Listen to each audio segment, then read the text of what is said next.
네, 총선의 막판 변수 가운데 하나로 의정 갈등이 꼽히죠. 의료 공백 46일 만인 어제 대통령과 전공의 대표가 만났지만 입장 차이만 다시 확인하고 끝났습니다. 정부는 대화가 한 번으로 끝날 일이 아니라면서 물꼬를 튼 만큼 계속 전공의들과 대화를 하겠다고 다시 한번 강조했습니다. 취재기자 연결돼 있습니다. 김연아 기자. 네, 사였습니다. 네, 어렵게 성사됐는데 좀 허탈한 결과가 나온 것 같은데요. 정부는 다시 대화를 하겠다 이런 입장이죠. 네, 의료 공백 사태 46일 만인 어제 대통령과 전공의 대표가 처음으로 만나면서 큰 기대를 모았지만 결과는 허탈했습니다.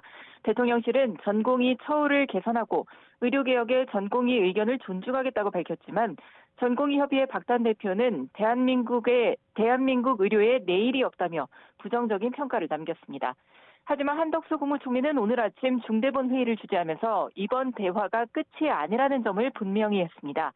정부와 전공의가 이제 막 대화에 물꼬를 텄다며 유연하고 원칙을 지키면서 앞으로 계속해서 전공의와 대화하겠다고 밝힌 건데요. 현재 의료 시스템이 전공의에게 너무 많은 희생을 요구했다며 수련 여건을 확실히 바꾸겠다고도 약속했습니다. 이어 정부는 개혁 의지를 확보한 만큼 전공의와 의료계 다른 분들도 정부의 선의와 진심을 믿고 언제든 대화 테이블에 나와달라고 호소했습니다. 회의 뒤 이어진 브리핑에선 비수도권 의료 강화를 위한 보완 대책이 나왔는데요. 먼저 지금은 비수도권 의대를 졸업해도 수련을 받아줄 곳이 없다는 지적에 따라서 지역병원 수련의 비율을 높여서 11월까지 확정 발표하겠다고 밝혔습니다. 국립대병원의 교수도 늘리고 임상교육훈련센터도 확충할 계획입니다. 더불어 오늘 필수 의료 강화를 위한 건강보험 개편 토론회를 열고 교육부는 충남대 의대를 찾아 간담회를 엽니다. 네, 그런데 정부가 계속 대화 의지를 밝히긴 해도 전공의들의 입장이 계속 부정적인 것 같은데요. 이렇게 되면 의료 공백 해결이 어려운 거 아닙니까?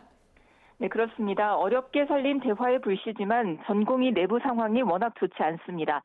증원 철회의 언급이 없는 상황에서 전공의 대표가 대통령을 만났다는 사실만으로도 전공의 일부는 비판을 쏟아내고 있는 실정인데요.